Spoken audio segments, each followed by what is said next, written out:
Hi everybody. Today let's talk about decision making.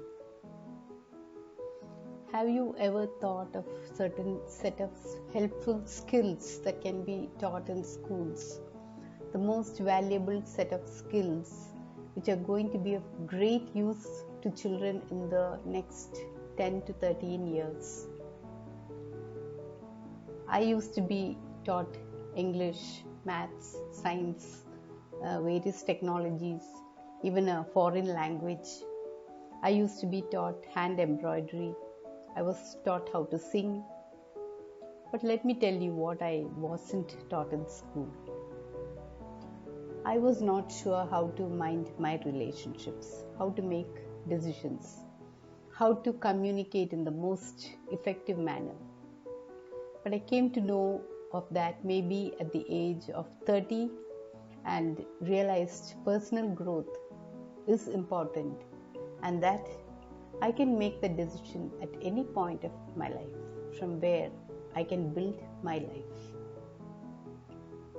We are all making decisions all day long and every single day. You are making a decision to watch and listen to me. You'll be making a decision as to what I'm saying is right or wrong, good or bad, helpful or unhelpful. What we are not mindful is that every decision we make has a consequence. During my college days, I had the subject economics and had to learn about opportunity cost. It's like this. I went to the mall to buy a pair of shoes for myself.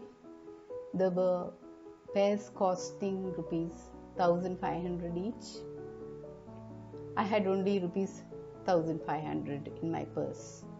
And here I have two attractive pairs of shoes costing 1500 each. They're both equally attractive. I want them both, but I can't have them. If I choose the red pair, it will be at the cost of the blue one, and vice versa. This simple economic principle gives us a foundation to build and base our decisions. People don't count the potential costs of what decisions come to or come out.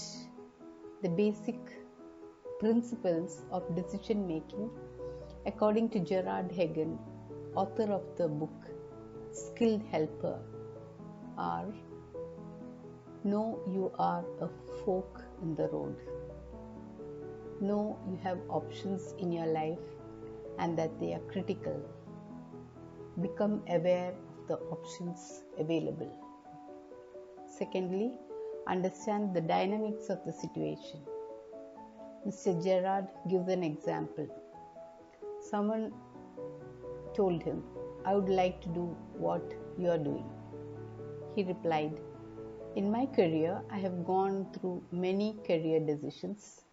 I had to say yes to requests which I knew were to some extent beyond my competence.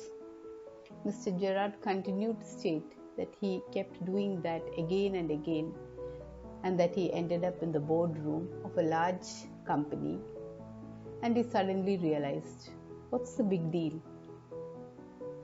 So, he stated to this individual, if you want to be like me and want to become what has become of me, sit by the phone and wait for it to ring, because nothing would have happened and is going to happen. The third principle is make sure that you're making choices that are in line with your purpose in life and the values that drive your life.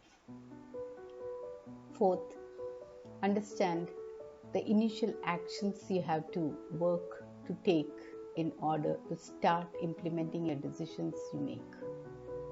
Understand, decisions demand actions and that at least the initial steps we have to take. The fifth principle, Along the way, make sure that developing an understanding of the unintended consequences of the decision you make. Again, Mr. Gerard says that in his career, the decision he made was respond to request. Respond to request. And obviously, he became the decider, that too the passive decider. So actually, he was not making decisions. So the unintended consequences he's living with today, according to him, as he looks back in life. There were some things in life he feels he should have made, which he did not. For instance, if he wanted to make a legacy of his work to continue, he should have created a system which further continues and makes sure that he was contributing to society, lives on, and it lives beyond him.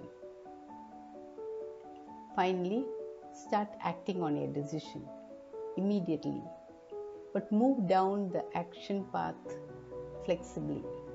Continuously learn how to implement the decision more effectively. Our objective in life determines how the rest of our life goes on. Thank you.